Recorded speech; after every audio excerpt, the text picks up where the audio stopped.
అతను జైలు పాలయ్యిండు ఇవాళ. అంటే ఇది ఎవరైనా కేసు పెట్టారా లేకపోతే పోలీసులే తీసుకెళ్ళారు? అంటే కారు పగలు అమర్దీప్ కారు పగలగొట్టారు, అలా గీత రాయింది అసలు ఆ కేసు ఎక్కడ కేసు పెట్టారు, దానికి సంబంధించిన ఆ కేసు సంబంధించిన దాఖలాలు ఎక్కడ అసలు ఇంతవరకు అర్థం కాలేదు. లాయర్లకే తెలియలేదు. అది లాయర్లకే అర్థం కాలేదు అసలు ఏంటి, అసలు దానికి సంబంధించినటువంటి ఆ కేసు పూర్వపరాలు అసలు ఎవరికి ఇచ్చారు, ఎక్కడున్నాయి, అసలు ఆ అబ్బాయి ఎక్కడున్నాడు, అసలు పోలీస్ స్టేషన్లో ఒప్పచెప్పారా, అసలు ఏం తెలియదు. బ్లైండ్గా జరిగిపోయింది అంతా. కట్ చేస్తే జైల్లో ఉండని చెప్పిండు. అంటే ఏంటి అది అర్థం కాలే. చట్టానికి ఒక పద్ధతి ఉంటుంది లెక్క ప్రకారం. అంటే నేను పోలీసుల్ని విమర్శించట్లేదు. పోలీసులు అంటే చట్టం అంటే నాకు గౌరవం. నాకు నిజంగా చెప్తున్నా, మనస్ఫూర్తిగా చెప్తున్నా. ఎందుకంటే ఇవాళ రక్షక భటులు వాళ్ళు లేనిదే మన సొసైటీ, ఇవాళ సమాజంలో మనం లేము. అలాంటి సమాజాన్ని కాపాడేటువంటి మరి వాళ్ళు అంటే కట్ చేస్తే పోలీస్ స్టేషన్ అంటే సినిమాలో కూడా ఉండదు ఇది సీను. అంటే ఒక పిటిషన్ పెట్టినట్టు ఉంటుంది. ఏ పిటిషన్ ఎప్పుడు పెట్టారు ఏంటి, ఒక ముద్దాయిని తీసుకొచ్చి ఎవరైతే ముద్దాయి ఉంటారో తీసుకొచ్చే ఇదండి పరిస్థితి అని చెప్పి తెలియజేయడం ఉంటుంది. దానికి సంబంధించిన కొన్ని ఉంటాయి. మరి కనీసం వీళ్ళు తిరిగి కేసును ఏం కేసు అని తెలుసుకునే లోపే అసలు మేము అక్కడికి వెళ్ళి ఏంటి విషయం ఏంటి అసలు ఏం జరిగిందనే లోపే అతను జైలుకి వెళ్ళాడండి అంటున్నారు. ఏం అర్థం కాలేదు మాకు. అంత సీరియస్గా రియాక్ట్ అవ్వడానికి ఏమైనా రీజన్ ఉండదు సార్? అంటే మీరు తిరుగుతున్నారు కాబట్టి ఏమైనా రీజన్ ఉండొచ్చు అంటారు బ్యాక్ సైడ్? మరి అంతగా సీరియస్గా తీసుకున్నారు కదా పోలీసులు కూడా. మరి 14 days అంటే ఫ్యాన్ చేశారు, యాక్చువల్గా ఆయన చేయలేదు. బట్ ఎందుకు రీజన్ కాదండి. అక్కడ ఏం జరిగింది, ఇప్పుడు ఒక సెలబ్రిటీ బయటకు వచ్చినప్పుడు అక్కడ జనసందోహం అనేది ఏర్పడుతుంది.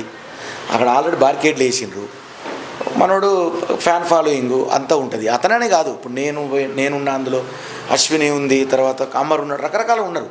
కాకపోతే అక్కడ అల్లరి మూకలు అనేది ఏర్పడడం జరిగింది. దానికి దీనికి సంబంధం లేదు అసలు. ఇప్పుడు మనం ఒక ఫంక్షన్ చేస్తూ ఉంటాం, ఏదో పొరపాటు జరుగుతుంది, అంత మాత్రాన ఫంక్షన్ ఉన్న పిల్లని తీసుకుపోయి జైలు ఎత్తాం, అది కాదు కదా. కారకుడు ఈయన కాదు కదా. అంటే పోలీసులు చూసుకుంటే A1 ముద్దాయిగా పల్లవి ప్రశాంత్ని, A2 ముద్దాయిగా వాళ్ళ తమ్ముడిని పెట్టారు కదా కేసు. దాని మీద ఏమంటారు? అదే చెప్తాను కదా, ఇప్పుడు అట్లా ముద్దాయిగా పెడితేనే కదా ఇటు జరిగింది. ఎందుకు పెట్టారనే అసలు ఏం తెలియదు, అసలు ఎవరికి క్లారిటీ లేదు. అంటే పల్లవి ప్రశాంత్ ఫ్యాన్సే దీనికి మొత్తం అక్కడ బయట ధ్వంసం చేసింది. ఒకటే చెప్తాను బ్రదర్, నేనేమంటానంటే అంత పెద్ద పేరు తెచ్చుకున్న ఒక సామాన్యుడు మట్టి బిడ్డ అంత పెద్ద పేరు తెచ్చుకొని అంత కిరీటాన్ని అధిరోహించినటువంటి తరుణంలో అలాంటి చరిత్రను తీసుకుపోయి జైలు వేస్తే ఇక మనం సాధించింది ఏముంది అంటున్నా. ఇప్పుడు చిన్న ఒక ఏదో పిలిచి క్లాస్ ఇచ్చి కాదయ్యా మీరు ఇట్లా చేయకూడదు, ఇది పద్ధతి కాదు ఏదో అని చెప్పి మందలించేటువంటి చిన్న ఇష్యూని తీసుకుపోయి మీరు ఆ సెంట్రల్ జైలు గోడల మధ్య ఒక క్రిమినల్ని వేసి పడేస్తే ఇవాళ కళాకారులకు సాధించేటోళ్లకు రేపు ఇప్పుడు ఎంతోమంది అతనికి ఓట్లు వేసినటువంటి కోట్ల మందికి ఏం సమాధానం చెప్తాం? వాళ్ళ ఆదర్శానికి ప్రతీకగా నిలిచిన ఈ పిల్లగాన్ని వాళ్ళది తీసుకుపోయి వాళ్ళు వేస్తే ఎట్లా స్పందిస్తాం? అంటే ఇక్కడ చూసుకుంటే బిగ్ బాస్ యాజమాన్యం కూడా పల్లవి ప్రశాంత్కి బయట వెనక గేట్ దగ్గర నుండి వెళ్ళకండి, మెయిన్ గేట్ నుండి వెళ్ళకండి, అంటే జనసంద్రం చాలా ఎక్కువ వచ్చారు, ఫ్యాన్స్ ఇబ్బంది అవుతుందని చెప్పారంట ముందుగానే. అంత అవగాహనలు తెలీదు, లాండన్ ఆర్డర్ అంటే తెలీదు అసలు ఏంది. అతను ఏంటి నా కోసం నాకు 105 రోజుల నుంచి నన్ను ఓట్లు వేసి నన్ను నిలబెట్టిన ప్రేక్షకులు నా కోసం వస్తే నేను టక్కును తప్పించుకొని పరిగెడితే బాగుండదని చెప్పి కాసేపు అతను వెళ్తూ ఇలా ఈ సీజన్లో కాదు ప్రతి సీజన్లో మీరు చూసుకోండి, ప్రతి సీజన్లో కూడా ఆడియన్స్కి అభివాదాలు చేసిండ్రు. నేను కూడా ఇక్కడే అన్నపూర్ణ ఎదురుగానే నాకు కూడా ఏం చేశాను, గజమాల తెచ్చి పెద్దగా ఇక్కడ క్రేన్తో చేసిండ్రు. అప్పుడు వెంటనే నేను స్పందించారే మరి ఇక్కడ జనం గుమ్మి కొడతానని చెప్పి కొద్దిసేపు నేను కూడా అభివాదం చేసిన, అన్నీ చేసినాం.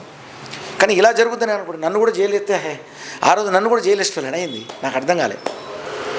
అంటే దీనికి బాధ్యత ఎవరు వహిస్తారు అనుకోవచ్చు మనం? అంటే ఫ్యాన్స్ చేసిన దానికి బాధ్యత ఎవరు వహించాలంటారు? మరి అంటే ఫ్యాన్స్ మీద కేసు పెట్టచ్చు కదా, A1గా పల్లవి ప్రశాంత్ గారి మీద కేసు అనొద్దు. తప్పు చేసిన వారి మీద ఫ్యాన్స్ అని ఎప్పుడు అనొద్దు. కానీ ఫ్యాన్స్ ఎప్పుడు ఫ్యాన్సే, తప్పు చేసిన వాళ్ళు ఎప్పుడు తప్పు చేసిన వాళ్ళే. ఫ్యాన్స్ తప్పు చేసిన వాళ్ళకి సంబంధం లేదు. ఎస్, ఇప్పుడు ఫ్యాన్స్ అంటే ఆయనకు 2 కోట్ల మంది ఫ్యాన్స్, 3 కోట్ల మంది ఉన్నారు. ఇవాళ 3 కోట్ల మంది తప్పు చేసినట్ట. తప్పు అనేది ఐదుగురు చేస్తారు, 2 చేస్తారు, 3 చేస్తారు. 3 కోసం 3 కోట్ల మందిని రాంగ్ చేస్తాం మనం. అదే కదా చెప్పేది. ఆ 3 పట్టుకోవాలి, వాళ్ళని శిక్ష చేయాలి, వాళ్ళకి తగిన శాస్తి వాళ్ళకి చేయాలి. ఇప్పుడు ఒక సెలబ్రిటీ 3 తప్పు చేసినని చెప్పి సెలబ్రిటీని తీసుకొచ్చి 3 కోట్లు నమ్ముకున్నటువంటి వ్యక్తులు నమ్ముకున్నటువంటి ఆత్మను తీసుకుపోయి జైలు వేస్తారా? అని చెప్తున్నా. నేను ఇక్కడ పోలీసు వాళ్ళను తప్పు పట్టడమో లేకపోతే పోలీసు వాళ్ళను కించపరిచి మాట్లాడడమో వ్యవస్థను కాదు. అంత పెద్ద పేరు తెచ్చుకున్నటువంటి వ్యక్తిని మనం ఏ రకంగా మనం అతనికి ఏదన్నా ఇబ్బంది కలిగినప్పుడు ఆ ఇబ్బందిని ఏ రకంగా చెప్పుకోవాలో అంతవరకు పూర్తి ఇది చేయాలి. కానీ అట్లా జైలు పాలు ఒక క్రిమినల్ని వేసినట్టు అలా వేస్తే ఇవాళ ఏంటి పరిస్థితి? ఆ 8-9 సెక్షన్ల కింద వేసిండ్రు. అసలు ఏంటి వాంటెడ్గా వేశారు అనుకోవచ్చు. కరుడు కట్టిన రాక్షసుని కూడా అన్ని సెక్షన్లు వేయరు. అంటే వాంటెడ్గా చేశారనుకోవచ్చు ఇది. నేను వాంటెడ్గా చేశారా అంటే ఇక్కడ ఇప్పుడు మనము పెద్ద హీరో సెలబ్రిటీ ఫ్యాన్స్ ఇలాగే ధ్వంసం చేస్తుంటారు, పెద్ద మూవీ హీరో అయినా కానీ. అప్పుడు ఆ హీరోని కానీ సేమ్ ఇలాగే అరెస్ట్ చేయొచ్చు కదా, వాళ్ళని చేయకుండా ఒక పల్లవి ప్రశాంత్ని ఎందుకు అరెస్ట్ చేశారనుకోవచ్చు మనం. అంటే ఆయన కామన్ మ్యాన్ అనే. మీరు గతంలో హీరోలు ఎంతోమంది ఎన్నో మీటింగ్లలో ఎన్నో రభసాలు జరిగినాయి. ఆ హీరోలకు ఎన్నిసార్లు అరెస్ట్ చేశారు, ఎన్నిసార్లు మీరు ఇంటర్వ్యూలు పెట్టారు ఆ హీరోలను పిలిచి? ఎంతమంది హీరోలు జైల్లో ఉన్నారు ఇవాళ? నేను అనేది ఎంతమంది హీరోలు జైల్లో ఉన్నారు ఇవాళ? ఒక మట్టి బిడ్డ అనగారిన ఒక చిన్న ఎక్కడో ఒక మట్టి నుంచి పోయినటువంటి వ్యక్తి అంత పెద్ద ఎత్తున సాధించినప్పుడు తీసుకుపోయి జైల్లో ఎత్తే ఏం పద్ధతి అది అని చెప్తున్నా. ఆ జైల్లో వేసిన వ్యక్తులు ఎవరు, దీనికి శక్తులు ఎవరు అని నాకు సంబంధం లేదు. సాధించినటువంటి వ్యక్తి కట్ చేస్తే కటకటాలు అనుకున్నాడు. ఏం పద్ధతి ఇది? ఒక కళాకారుడిగా నా ఆవేదన. రేపు నేను కూడా మరి నాకు కూడా ఆడియన్స్ ఉన్నారు, రేపటి రోజు నాకు కూడా ఫ్యాన్స్ ఉన్నారు. నేను ఒక ప్రోగ్రామ్కి వెళ్తా, నన్ను కూడా జైలు ఎత్తారా?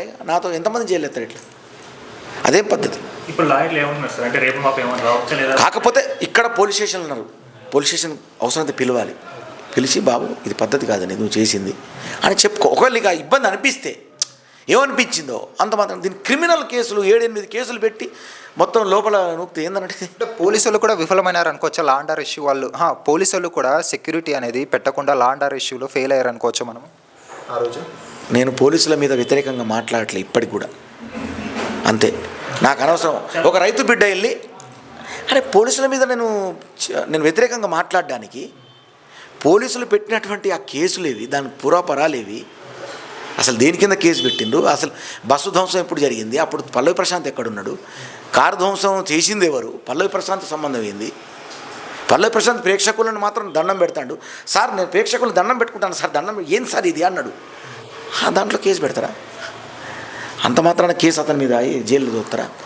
నాకు అర్థం కావట్లే అసలు ఇది. రాక ఏంటి అసలు ఇది? ఏం అర్థం కావట్లేదు అసలు. నాకు బ్లైండ్గా ఉన్నా చాలా మంది కూడా బిగ్ బాస్ని ఇంకా బ్యాన్ చేసేయాలి, బిగ్ బాస్ వల్ల ఇదంతా వచ్చింది, లా అండ్ ఆర్డర్ ఇష్యూ వచ్చింది అంటున్నారు. నెక్స్ట్ ఇయర్ నుండి బిగ్ బాస్ని బ్యాన్ అనేది లేకపోతే ఇవాళ ఇంతమంది ప్రెస్ వాళ్ళు, ఇంత కోలాహలం, 105 రోజుల పాటు మీ అందరికి కూడా ఫుడ్ పెట్టింది కదా బిగ్ బాస్, పెట్టలేదా? నిజం చెప్పండి. ఎస్, మీరు మా కళాకారులకు ఊతమైనరు. మీరు కూడా మాకు ఫుడ్ పెట్టిర్రు ఇండైరెక్ట్గా. ఒకరికొకరు మానవుడు సంఘజీవి, ఒకరి మీద ఒకరు ఆధారపడి బతుకుతారు. ఇలా బిగ్ బాస్ మాకు పెద్ద వేదిక, మీకొక వేదికే, మీరు మాకు వేదిక, మేము మీకు వేదిక. ఒకరికొకరు తోడ్పాటుతోనే కదా మనం బతికేది. ఇందులో ఏమున్నాయి? దొంగతనాలు, ఇందులో మర్డర్లు, మనం ఏమున్నాయి? ఇలా ఏం లేవు కదా. సింపుల్. మీరు నన్ను బిగ్ బాస్లో చూసిండ్రు. అగ్రెసివ్ నా దగ్గర నాకు నచ్చదు. ఫస్ట్ నేను చాలా ఎట్లయితే ఉన్నానో బయట అట్లే ఉన్నా. ఇప్పుడు కూడా పల్లవి ప్రశాంత్ విషయంలో కూడా నేను ఎలాంటి అగ్రెసివ్ లేకుండా చాలా పొలైట్గా, ఏంటి అసలు ఇది పద్ధతి కాదు కదా అని దీని గురించి నేను పోరాటం చేసి అతను బయట తీసుకొచ్చి ప్లాన్ చేస్తాను. ఎందుకంటే తెలంగాణ ఆత్మ దెబ్బతింటుంది. ఇలా తెలంగాణని ఇక తెలుగు రాష్ట్రాలు, నేను తెలంగాణ తెలంగాణ బిడ్డ, తెలంగాణ బిడ్డగా మట్టి బిడ్డగా వచ్చిండు. కానీ తెలుగు రాష్ట్రాలన్నీ కూడా, ప్రపంచంలో తెలుగు రాష్ట్రాలు, తెలుగు జనం అందరూ కూడా అతనికి ప్రోత్సహించారు, ఓట్లు వేసారు. నేను రాష్ట్రాలు మళ్ళీ వేసి చేసి మాట్లాడట్లేదు, అది కూడా చెప్తున్నా. మళ్ళీ మీరు తెలంగాణ ఒకటే చెప్పిరని మళ్ళీ మీరు దాన్ని తమిళనాడు పెట్టి రాస్తారు, అట్లొద్దు. అంటే మీరేమో లోపల ఏమైనా ప్రశాంత్ గారితో ఏమైనా మాట్లాడారు?